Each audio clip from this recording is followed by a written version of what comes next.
জুলাই আমাদের পুনর্জন্মের মাস, এটা শুধু স্বৈরাচারী মুক্তির মাস না।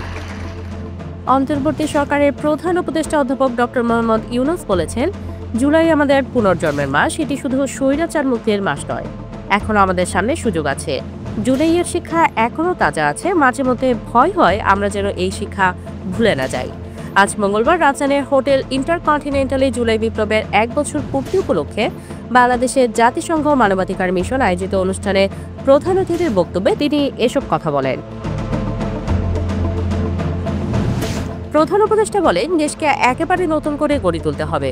শুধু উপরে একটি প্রলেপ দিয়ে নয়, গভীর থেকে পরিবর্তন আনতে হবে।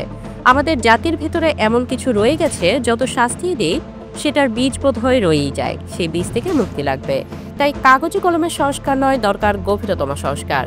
তিনি আরও বলেন, জুলাই গণহত্যার বিচার এমনভাবে করা হবে যেন রাষ্ট্রীয় ক্ষমতা ব্যবহার করে কখনো নীরব দমন বা দেশের জনগণকে ধ্বংস করা না যায়।